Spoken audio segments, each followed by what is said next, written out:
Mr President, when I cast my mind back to the last day on the floor of the House of Representatives in 1998, just prior to the election, I called out across the chamber, "I will be back." Those around me cried out, "No, you won't." My electorate boundaries were changed, forcing me to stand for a new seat of Blair. Also, with the introduction of full preferential voting, this cost me the seat. Although having polled 36% of the primary vote was not enough against Liberals' 21% and Labor's preferences delivering them the seat. It has taken numerous elections, countless legal battles, and doing a stint in maximum security on trumped-up charges of which former Speaker Bronwyn Bishop stated, "I was Australia's first political prisoner," to find myself here. Some call it persistence and tenacity. My daughter describes it as a Johnny Farnham comeback.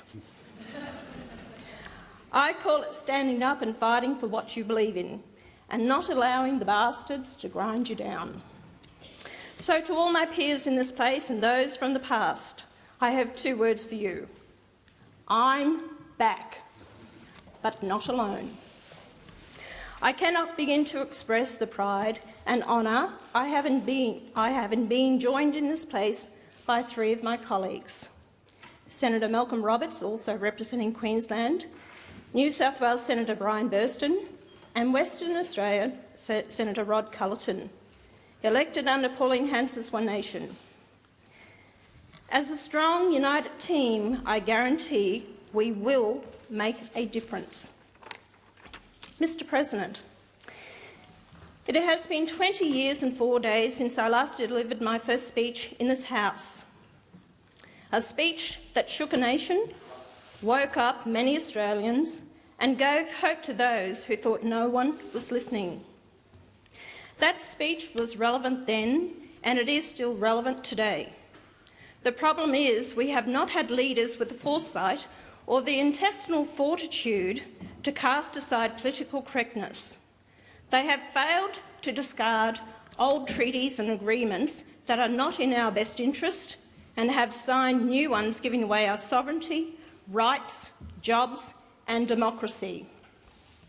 Their push for globalisation, economic rationalism, free trade and ethnic diversity has seen our countries decline.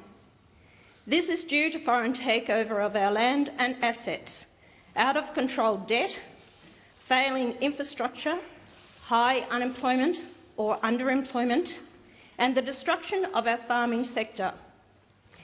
Indiscriminate immigration and aggressive multiculturalism have caused crime to escalate and trust and social cohesion to decline. Too many Australians are afraid to walk alone at night in their neighbourhoods. Too many of us live in fear of terrorism. In my first speech in 1996, I said we were in danger of being swamped by Asians.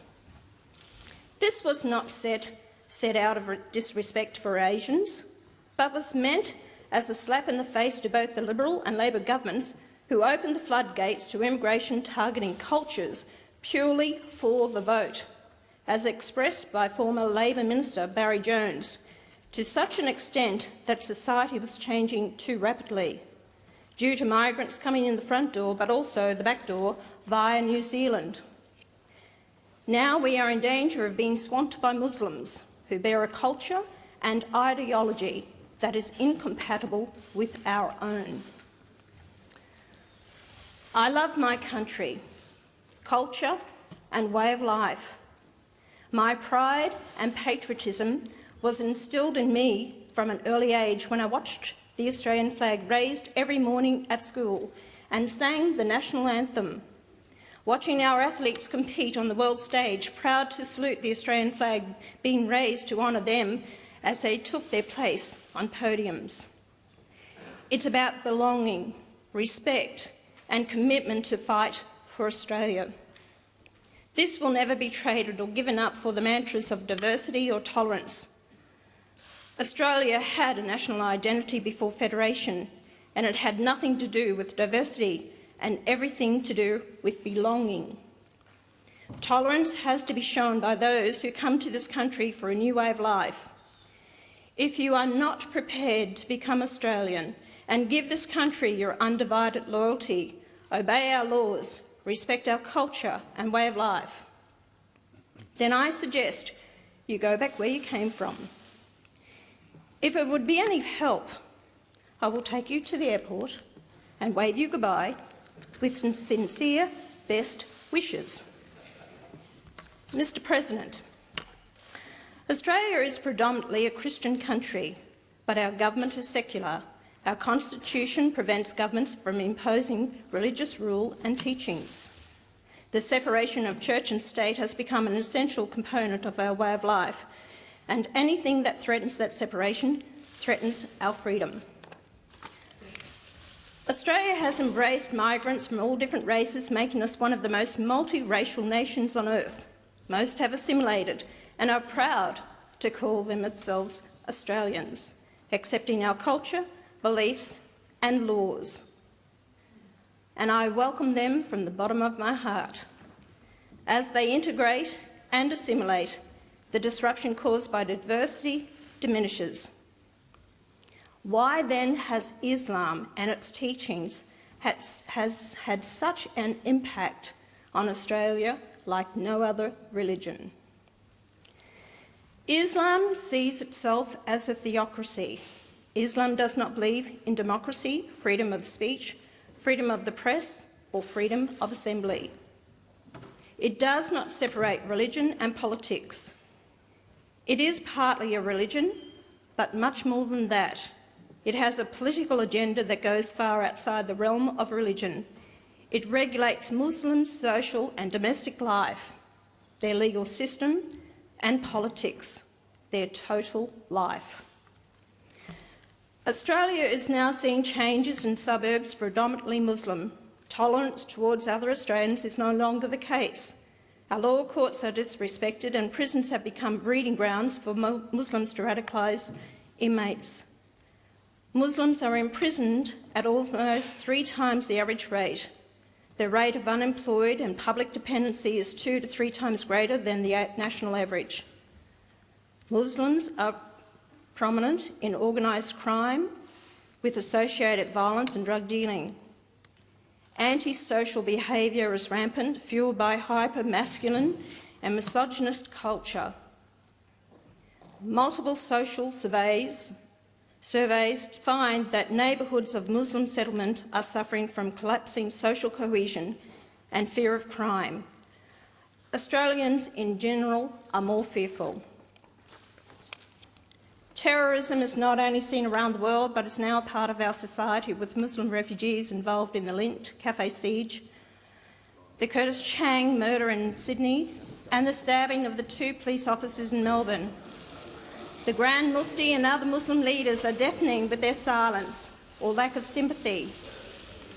Radicalisation is happening on our streets, suburbs, in mosques, yet our leaders continue to tell us to be tolerant and embrace the good Muslims. But how should we tell the difference? There is no sign saying good Muslim or bad Muslim. How many lives will be lost or destroyed trying to determine who is good and who is bad? Many more Australian Muslims have volunteered or tried to volunteer to fight for ISIS than we have in our own defence force. ASIO has over 500 known terrorist suspects under surveillance. Civil tensions are on the rise across the country, led by Australians feeling the impact of Islam in their lives and distaste for its beliefs. Their tolerance to our customs has seen Christmas carols no longer sung at some schools and Bibles not to be found in most hospitals. Some public swimming baths have times set aside for Muslim women only, and driver's licences are obtained by Muslim women wearing the burqa and niqab. Prayer rooms are no longer provided in universities, hospitals, schools, airports and shopping centres to accommodate Muslims. Halal certification tax has been forced upon us, costing Australians approximately $10 million a year. Halal certification is not a religious requirement but a money-making racket, and certification is unnecessary for Muslims' welfare because non-halal products can be consumed provided the word Bismillah is said over the food and a prayer is recited. Muslims want to see Sharia law introduced in Australia. This law is the totalitarian civil code which prescribes harsh feudal rules imposed on everything, firstly for Muslims, later from everyone. As long as Islam is considered a religion, Sharia conflicts will with our secular state. Islam cannot have a significant presence in Australia if we are to live in an open, secular and cohesive society. Never before in Australia's history have we seen civil unrest and terror associated with a so-called religion or from followers of that faith. We have seen the destruction it is causing around the world. If we don't make changes now, there will be no hope in the future. Have no doubt that we will be living under Sharia law and treated as second-class citizens with second-class rights if we keep heading down the path with the attitude, "She'll be right, mate." Therefore, I call for stopping further Muslim immigration and banning the burqa as they have done in many countries around the world. Burqas are not a religious requirement. Most Australians find them confronting, as did two of our former Prime Ministers. I am sure a lot of the women forced to wear them would love to cast them aside, but live in fear to do so. In addition, no more mosques or schools should be built, and those that already exist should be monitored with regards to what they are teaching until the present crisis is over. Sharia law should not be acknowledged or allowed, and Australian companies should be banned from paying for halal certification. Mr. President, Australians have never been permitted to vote on immigration and multiculturalism. When have we been asked or consulted about our population? We reached a population of 24 million this year, 17 years ahead of prediction. Governments have continually brought in high levels of immigration, so they say, to stimulate the economy. This is rubbish. The economy is stimulated by funding infrastructure projects, creating employment.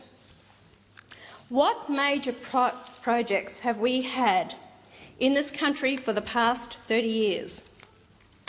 How many dams have we built in the past 50 years? The only stimulation that is happening is welfare handouts, many going to migrants unable to get jobs. At present, our immigration intake is 190,000 a year. High immigration is only beneficial to multinationals, banks and big business seeking a larger market, while everyday Australians suffer from this massive intake. They are waiting longer for their life-saving operation. The unemployment queues grow longer and even longer when government jobs are given priority to migrants. Our city roads have become parking lots, schools bursting at the seams. Our aged and sick are left behind to fend for themselves, and many cities and towns struggle to provide water for an ever-growing population. Our service providers struggle to cope due to lack of government funding, leaving it to charities to pick up the pieces. Governments, both state and federal, have a duty of care to the Australian people. Clean up your own backyard before flooding our country with more people who are going to be a drain on our society. I call for a halt to further immigration and look after our aged, sick and helpless first. Mr. President, foreign investment and foreign ownership is a great concern. The government finally released its Register of Foreign Ownership, which reveals that foreign interests own 13.6% of Australia's farmland. That is 52 million hectares, which includes 30% of the Northern Territory's farmland and 22% of Tasmania's. The register fails to show the quality of the foreign-owned land. Is it the jewels in the nation's agricultural crown? Let's have a register on all land owned by foreigners, including non-agricultural and housing. And why is there no information on who owns our country's vital irrigation and water assets, despite this being promised? The registry is a disgrace and makes me wonder whose interests this government is serving. Australia needs a national government, not a corporate one, not a union one, and not an alternative lifestyle one. Any foreign ownership is regrettable, but why are we allowing the Chinese government, an oppressive communist regime, to own our land and assets? Why are we allowing our ports, utilities, services, agricultural land and industries to be acquired by foreigners of any nationality? It is foolhardy to sell our water, agricultural land, our food source, essential services and ports. This is not in Australia's national or security interest. This foreign takeover is destroying small towns across the nation. A farm once the home of an Australian family is now run by a manager. People move, less money is spent, schools lose students, and then the town starts to die. Now these foreign-owned properties become food bowls for their own countries. Taxes avoided or very little paid because they go straight from paddock to plate. Transfer pricing, which involves minimising taxation by artificially charging high prices or operating costs to subsidiaries in Australia, and other forms of tax minimisation, is a certainty. Housing is beyond the dreams of ordinary Australians. Why? Because they can't afford to buy, due to foreign investors driving up prices. Officially, foreigners can only buy new housing, but this is not policed. If the Liberal Party want a pat on the back because they have reduced the purchase price to $15 million before going to the Investment Review Board, they won't get it from me. I intend to give them a kick up the backside. Australians have given their lives protecting this great land from foreign takeover. I can guarantee most didn't want to go to war, but knew it was their duty to ensure their loved ones lived in peace, but more importantly, they fought for freedom. I want Australian land and houses and companies to remain locally owned, and believe I speak for the majority of Australians. Our land and assets are not for sale. Governments are only caretakers of our assets. No contract has been signed giving them permission to sell them. If they cannot rein in the budget with overpaid public servants, one being the head of Australia Post on $4.8 million per year, foreign aid, welfare fraud, politicians' lurks and perks, including former Prime Ministers, and backroom deals for government jobs, then get out of the job of running this country. I warn this government and future governments, you never miss the water till the well runs dry. Mr President, Australia's federal gross debt is currently $499 billion. Our interest payments are over $43.5 billion a day, $1 million a day. Wow, it's not million, it's million. $43.5 million a day. Out of control government spending, mismanagement of taxpayers' dollars, multinationals not paying their share of tax, and welfare that was introduced to provide for the aged and sick, or as a helping hand to those going through tough times, has now become a way of life for some, and abused and rorted by others. Welfare costs the Australian taxpayer approximately $158 billion a year and is expected to rise to $191 billion by 2019-20. Nearly one half of our budget is spent on welfare. This is out of control and must be reined in. Farmers are screaming out for workers, and small businesses have difficulty in finding people who want to work. Welfare is not a right. Unless you are aged or sick, it is a privilege paid for by hard-working Australians. I support the government in wanting to stop school leavers going immediately onto welfare. What message are we sending them? Teach them how to apply for a job, rather than encouraging them to become dependent on money they have not earned or worked for. Then we have the single mums having more children just to maintain their welfare payments, and Muslim men marrying multiple wives under their laws than having multiple children at our expense while they collect thousands of dollars a week from the taxpayer? How many have ever held a job? Why would anyone want to work when welfare is so very lucrative? If people bring children into the world, it is their responsibility, not the taxpayers. Therefore, I propose that if a woman has a child, the taxpayer supports the first child. But if they have more, there will be no more increase to the welfare payment. Get a job and start taking responsibility for your own actions. Not only are we facing a crisis with welfare, but also with our health budget. It is also being scammed, abused, rorted and costing the taxpayer billions. The healthcare card has no identification on it, just name and number. Anyone can and does take another person's card when visiting a doctor, especially those who bulk bill. Prescriptions are collected at a cost to the taxpayer if the card holder is on welfare. Overseas tourists, illegals and those not entitled to Medicare use their families' or friends' cards. Let me give an example. One tourist visiting family fell sick, went to the doctor, used his cousin's Medicare card, ended up in hospital and died. The owner of the card had to admit it was not he. What happened, you ask? Well, he just had to pay the hospital bill. We have to stop the rorts, mismanagement and abuse of our taxpayer-funded services, whether it be welfare, health or education. If you want to access these services, then apply for an Australian identity card.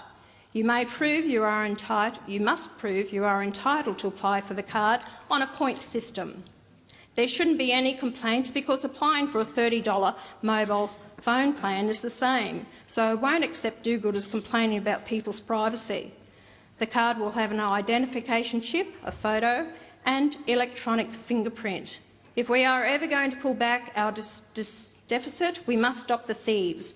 If you are not prepared to apply for the card, that is your choice, but expect to pay full price for doctors, prescriptions and no more welfare handouts will be coming your way. Mr President, family law would be the most discriminate, biased and unworkable policy in this country. I referred to it in my maiden speech 20 years ago and still nothing has changed. If anything, it's worse. As a nation, we should hang our heads in shame when, on average, 3 men suicide a day and occasionally a woman due to family breakdowns. The whole system is unworkable and is in desperate need of change. Children are used as pawns in custody battles where women are make frivolous claims and believe they have the sole right to the children. Children have 2 parents, and until we treat mums and dads with the same courtesy and rights, we will continue to see murders due to sheer frustration, depression and mental illness caused by this unworkable scheme. Suicide is the only way out for those who feel there is no hope. After facing years of costly legal battles, their lives destroyed and the pain of missing their children is the reason many end up in a state of depression caused by the trauma and, in some cases, the blatant vindictiveness from former partners. Child support is another contentious issue and should be revised. Some parents are left caring and providing for children without any financial help from the other parent. Others refuse to work so they don't have to pay child support. The system needs to be balanced, taking in the age of the child on a sliding scale, and both parents' income should be taken into account. Non-custodial parents find it hard to restart their lives with excessive child support payments that see their former partners live a very comfortable life. Make it fair with both custody and child support, and most parents will gladly take on their responsibility. I ask all parents, is it worth the pain and anguish to deny your child the love they so deserve from both parents? They are only children for such a short time, and all children need both parents. Please put your differences aside, make your peace and come to agreements outside of law courts. The only ones to gain are the legal professions, who are rubbing their hands together watching the thousands of dollars come their way. Is it worth losing the family home? Is it worth the grief it brings not only to you but to your extended families, not to mention the children? At the end of the day, the answer is no. I speak from experience, not only as a mum myself, but as a grandmother. Mr. President, I'm not going to do a Darren Hinch and speak for 45 minutes. Darren is, no, he's still awake.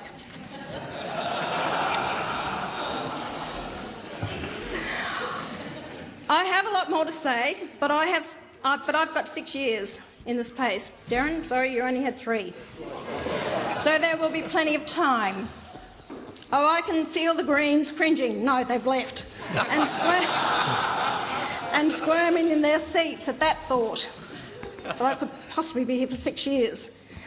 In closing, I will finish on this note.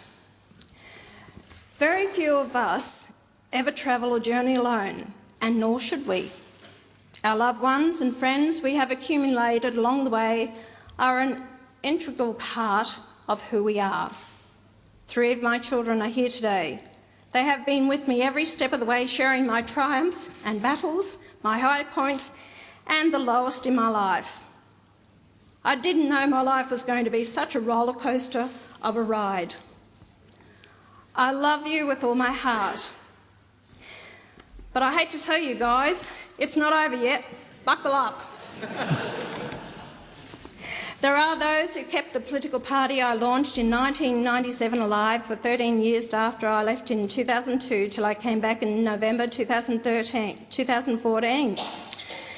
Special thanks to Ian Nelson for never giving up and asking me to come back and lead the party. James Ashby is a man I have the utmost respect and admiration for. Like myself, the establishment has also kicked him about unfairly.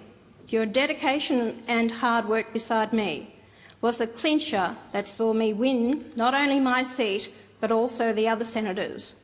With deep appreciation and sincerity, thank you. Thanks to Soraya Berwick.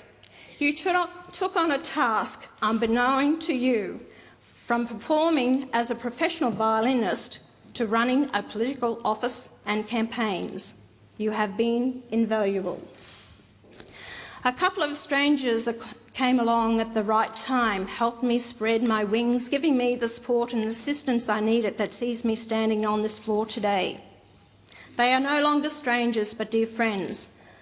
Welcome at home any time for another lamb roast. Thank you, Bill and Renata. As I said earlier, I was in prison in 2003 for 3 years, held in maximum security on electoral fraud charges. My sentence was quashed on appeal after 11 weeks.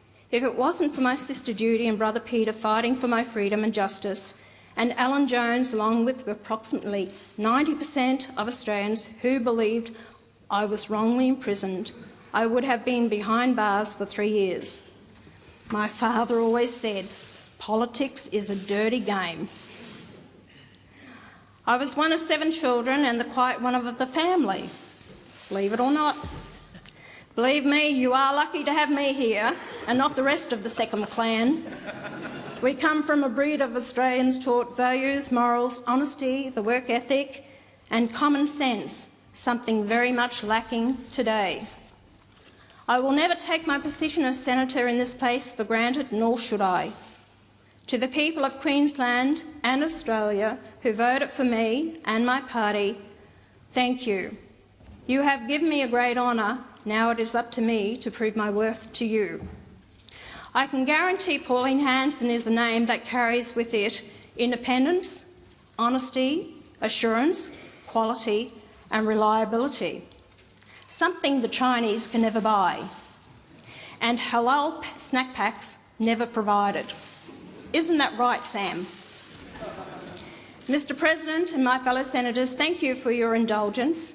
We may not agree on everything, but we need to work together for the future of our country and its people. I look forward to working with each and one of you, including the Greens, if you are prepared to see this country prosper rather than shut it down. Thank you.